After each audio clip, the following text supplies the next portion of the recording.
Becky Donnie Channel.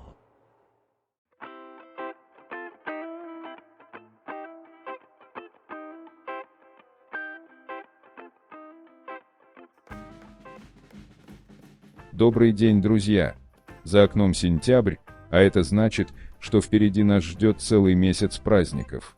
В этом году, по еврейскому календарю, все праздники пришлись на один месяц, и поэтому впереди много выходных дней, и это замечательно. Сейчас раннее утро первого дня, Рош ха-Шана, еврейского Нового года, и мы направляемся на прогулку по старому городу Ака. Город Ака – это столица королевства крестоносцев. Он был объявлен объектом всемирного наследия, и сегодня он является международным, современным и туристическим городом. Ака считается вторым по посещаемости городом в Израиле после Иерусалима. Этот город предлагает своим гостям красочные рынки с ароматами кофе и фалафеля, рестораны с традиционной средиземноморской кухней, а еще музеи и шикарную набережную с красивейшими пляжами вдоль нее, а также здесь вы найдете места для занятий водными видами спорта, рыбацкий порт и пристань для яхт. В Ака проводятся различные ежегодные фестивали, которые уже стали культурной ценностью Израиля. Мы побываем на нескольких известных туристических объектах, которые являются реликвиями эллинисто-римского периода. Увидим здания эпохи крестоносцев и Османской империи, такие как здание Ордена Святого Иоанна, мечеть Аль-Джазар. Спустимся в туннель тамплиеров и, конечно же, прогуляемся по толстым каменным стенам, окружающие город. Заглянем на турецкий рынок, прогуляемся в порту. И небольшим бонусом для вас будет обзор оригинальной галереи кукол ручной работы. В общем, впереди нас ждет много чего интересного, так что усаживайтесь поудобнее. Если вы еще не успели подписаться на мой канал, то самое время нажать на колокольчик, чтобы не пропустить новые выпуски. Ну а теперь вперед, навстречу приключениям!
Давайте вместе поднимемся на смотровую площадку и полюбуемся городом Ака и его окрестностями.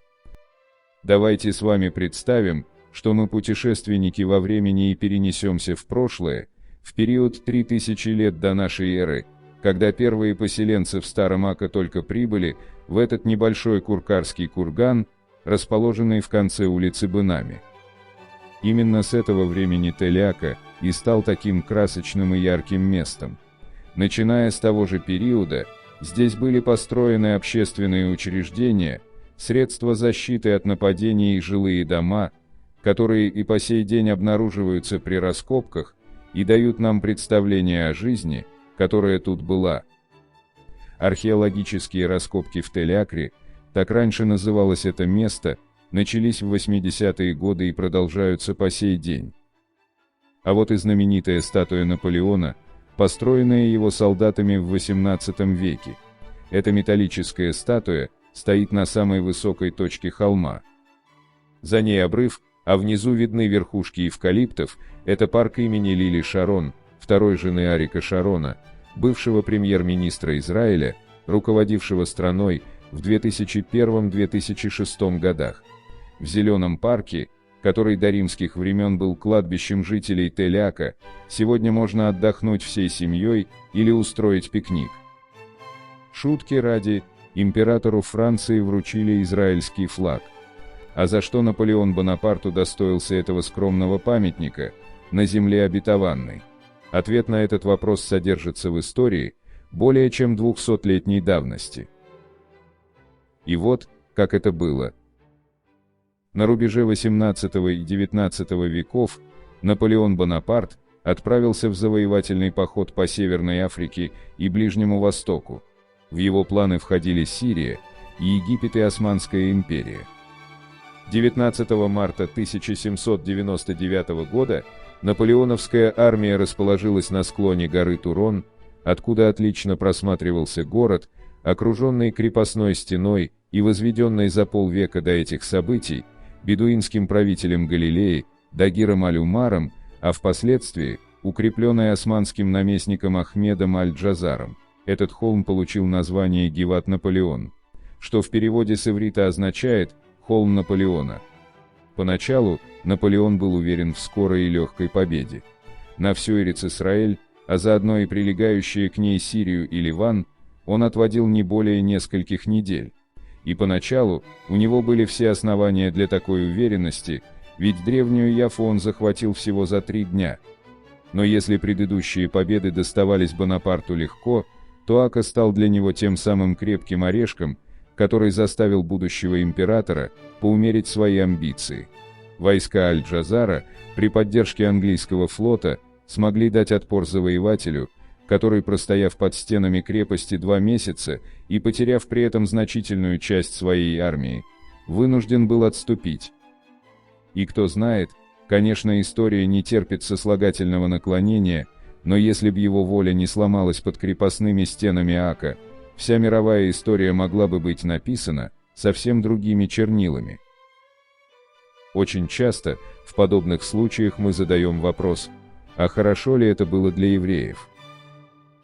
Существует легенда, подкрепленная свидетельствами нескольких историков, согласно которой во время осады Ака Наполеон Бонапарт подготовил некий документ, в котором призывал вернуть Эрец-Исраэль евреям и создать на этой земле самостоятельное государство для еврейского народа.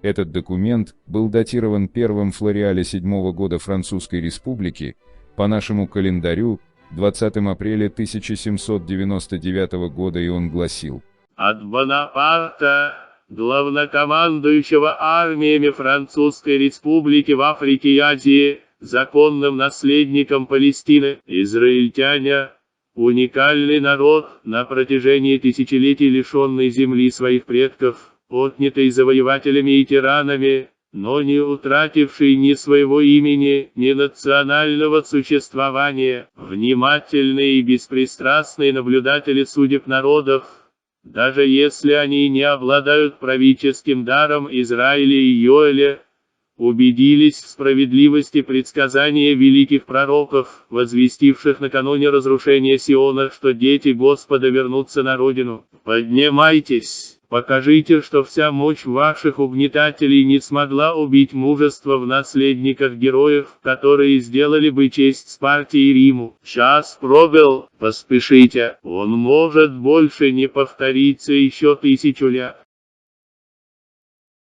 Существовал ли на самом деле этот документ – это довольно спорный вопрос. Впрочем, нам хорошо известно, что Бонапарт неоднократно делал устные заявления о праве евреев на свою историческую родину во всех завоеванных им странах.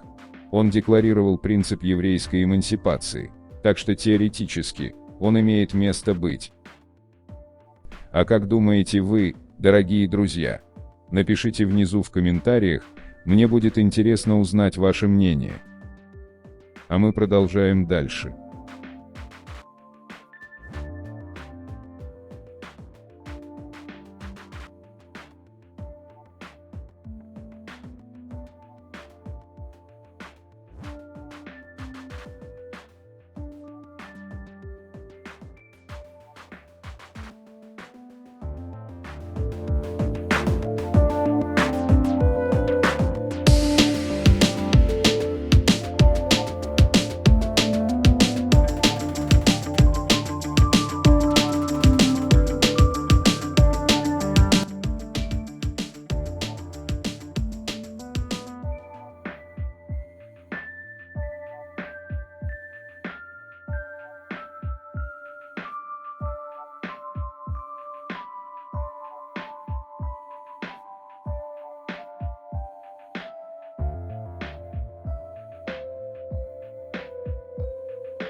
Древние стены окружают старый город Ака и являются остатками османского периода. Они были построены в период крестоносцев и стали важным механизмом защиты от различных захватчиков и объявителей войны. На сегодняшний день часть стен отреставрирована, и мы с удовольствием здесь прогуляемся. Мы прикоснемся к прошлому и полюбуемся на бурлящее море.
Здесь, через дорогу, находится музей подземных заключенных.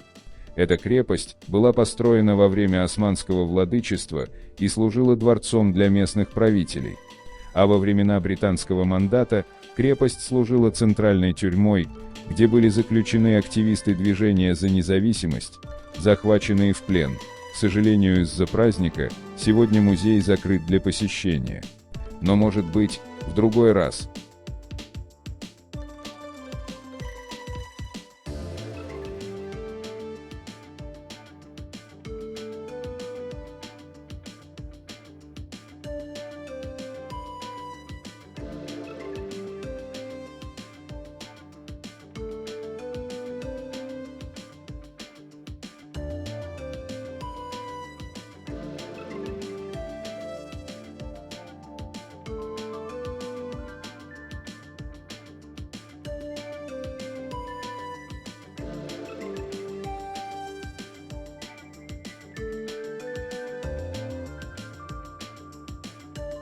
А вот, любители порыбачить, нашли себе шикарное место. Под сенью каменной арки они укрылись и от палящего солнца, и от посторонних глаз.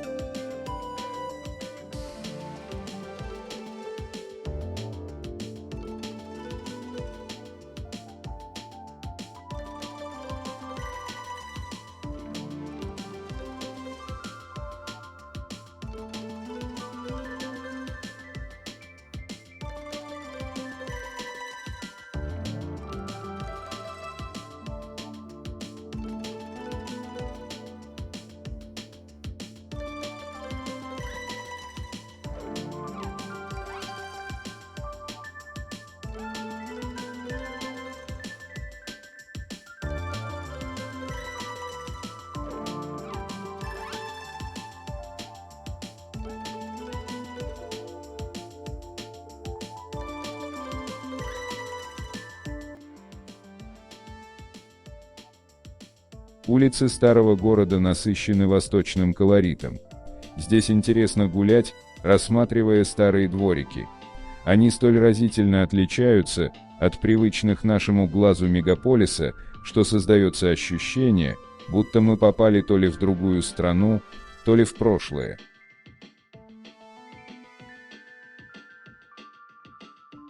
Хочется отметить, что этот торговец соками выбрал просто идеальное место. Сотни людей, гуляя по старому городу, проходят мимо него. А что может быть лучше в такую жару, чем стаканчик освежающего свежевыжатого сока? Мы тоже не смогли пройти мимо.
Бродя по узким улочкам старого Ака, по вымощенной камнями дороге, вы можете сполна окунуться в атмосферу древности.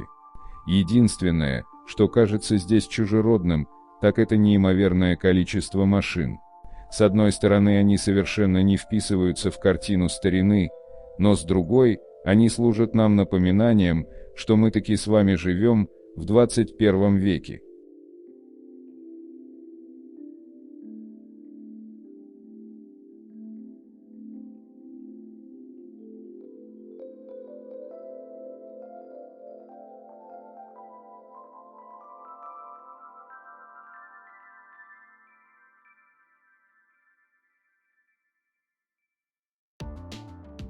Мы решили посмотреть, где находится греческая православная церковь Святого Георгия.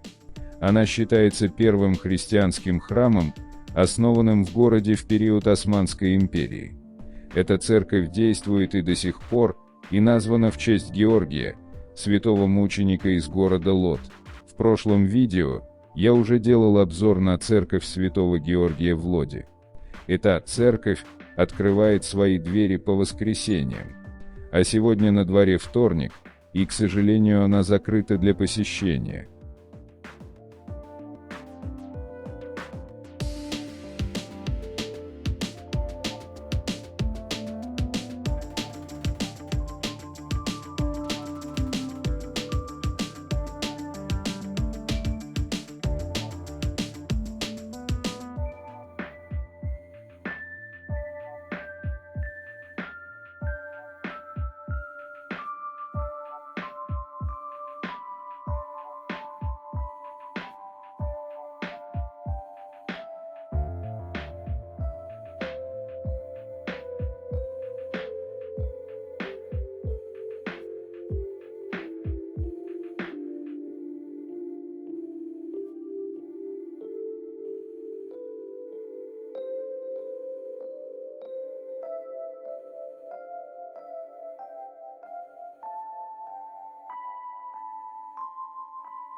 Что сегодня показывают?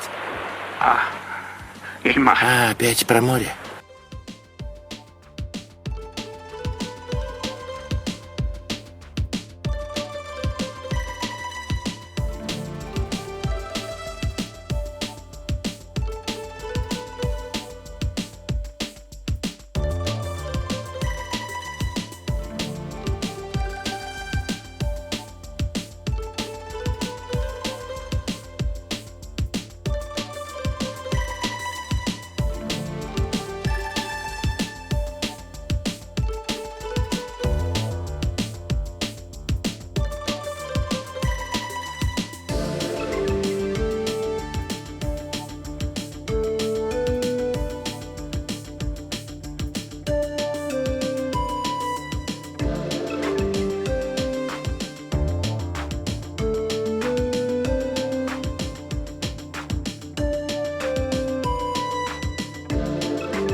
Этот древний туннель достался нам от ордена тамплиеров, действовавшего в Ака с 1187 года.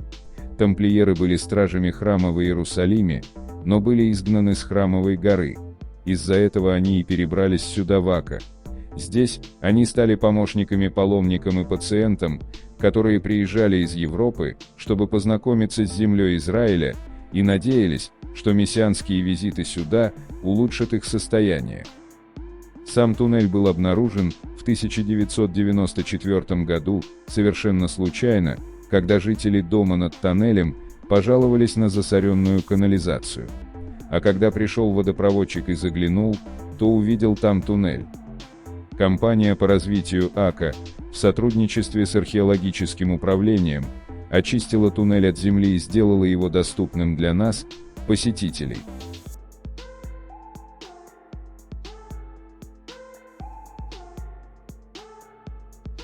Длина этого туннеля составляет 150 метров, и он ведет от Тамплиерской крепости на западе к городскому порту на востоке.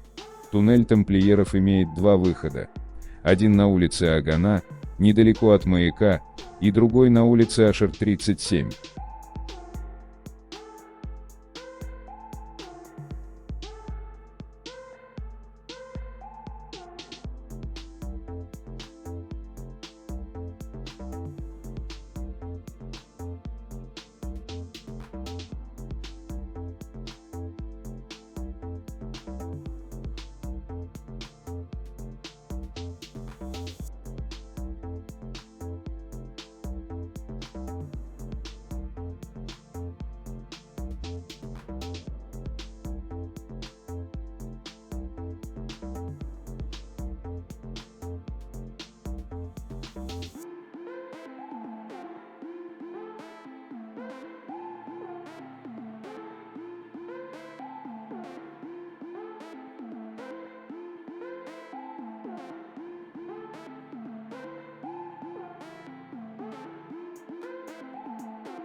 По пути он пересекает Пизанский квартал, а в прошлом являлся стратегически важным подземным путем, который соединял дворец с портом.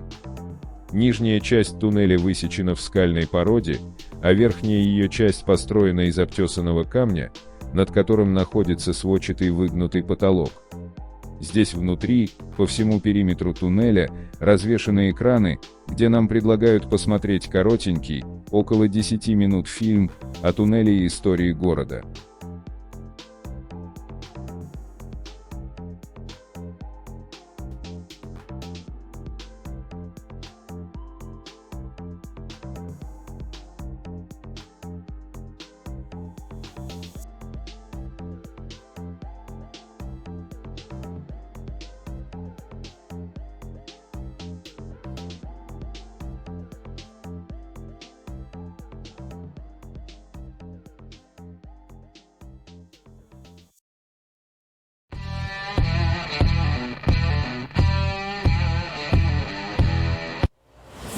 Becky Donnie Channel.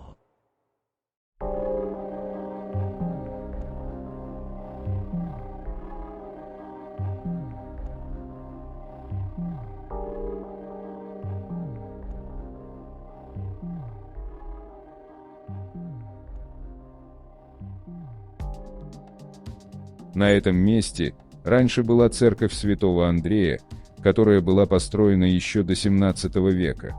А в 18 веке тут, недалеко от улицы Филиппа Агюста, К северу от туннеля тамплиеров была возведена новая церковь святого Андрея. Новый храм – это греко-православная церковь.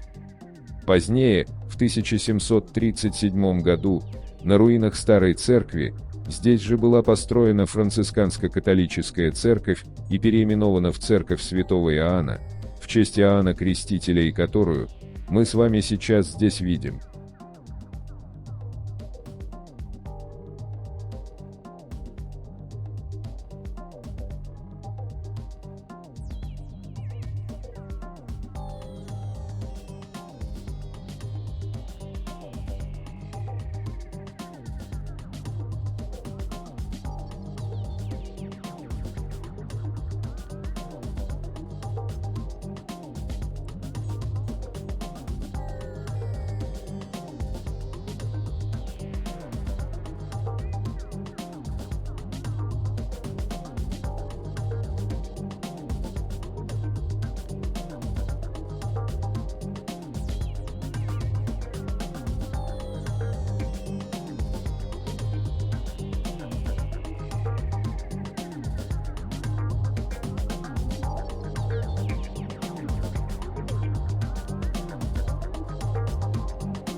Мы решили заглянуть к гостеприимной хозяйке галереи, Оксане. Она недавно репатриировалась из Украины вместе с семьей. Поглядите, как хорошо она смогла передать чувство прекрасного, что выражается в исходящей от ее кукол энергии. Оксана с детства вяжет кукол одним крючком и наполняет их поролоном. В Израиле это занятие стало центром ее жизни и способом заработка. Год назад она открыла здесь, в Ака, галерею Баба-Яга. Тут вы не найдете двух одинаковых кукол. Каждую из них она придумывает в своих фантазиях. Она приходит сюда ежедневно, кроме воскресенья, с 9 утра и до 5 вечера. Она вяжет принцесс и троллей, но больше всего людям по душе ведьмы. Здесь вы найдете домовят, которые послужат оберегом вашему дому, а также куколок с украинскими мотивами. Ваня, блинов хочу со сметаной.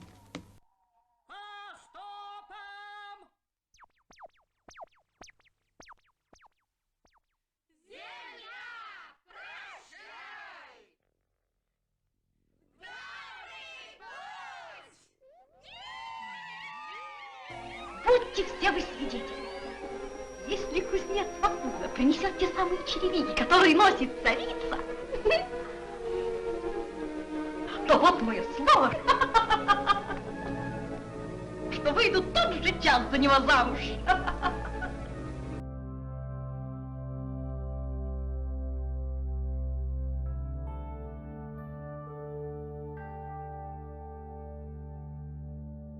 К сожалению, в мае этого года ее галерея стала жертвой арабских погромщиков. Вандалы испортили и украли поделки. Часть кукол были украдены, а оставшиеся были порваны или сожжены. Мне даже страшно представить, каким ударом это стало для Оксаны, и не столько из-за финансового ущерба, хотя и он был очень значителен, а сколько из-за того, что понимаю, как трудно было творческому человеку увидеть результат вандализма над ее творениями. Поэтому, друзья, давайте вместе постараемся быть добрее друг к другу. И когда вы будете в АКО, то загляните сюда и приобретите куколку деткам или побалуйте себя любимых эксклюзивным творением, тем самым вы поддержите Оксану и ее творчество.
Турецкий рынок АКО хранит немало секретов. Тут, например, лучшие магазины специй, а воздух насыщен ароматами пряностей. Колоритные лавочки так и манят в них заглянуть. Торговцы предлагают различные поделки под старину. Пройтись по турецкому рынку уже стало неотъемлемой частью прогулок по старому городу или частью кулинарного времяпрепровождения. Посещение магазинов, ресторанов или кафе, созданных на этом месте, позволяет заглянуть в остатки тщательно отреставрированного древнего рынка, от арок, которые были входом в ремесленные лавки, и до каменных тротуаров.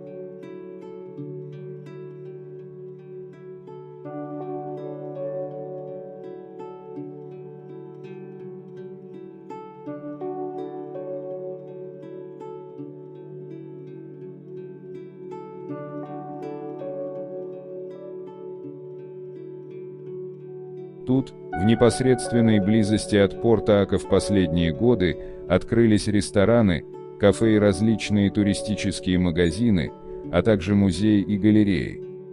Этот порт больше не является коммерчески активным, но он служит источником средств к существованию для городских рыбаков, которые все еще швартуют свои рыбацкие лодки в гавани. Он также очень привлекателен для всяких водных видов спорта. Этот порт является туристической достопримечательностью для всех отдыхающих. Для тех, кто сидит в городских ресторанах, или тех, кто просто наслаждается прогулкой и морским бризом.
На обратной дороге к старинному маяку мы решили срезать путь через эту арку.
Это относительно новый западный променад Ака.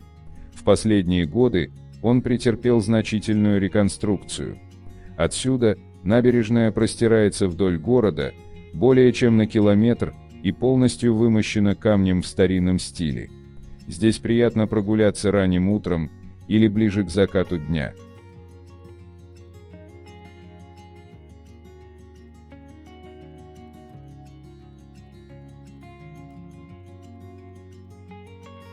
Наша сегодняшняя прогулка по старому Ака подошла к концу.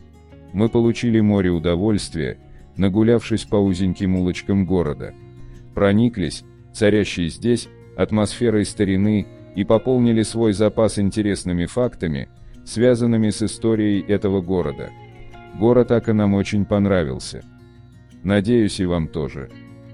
Если вам понравилось видео, то не забудьте подписаться. Поддержите канал лайком. Буду рад вашим комментариям. Всем добра и до скорых встреч!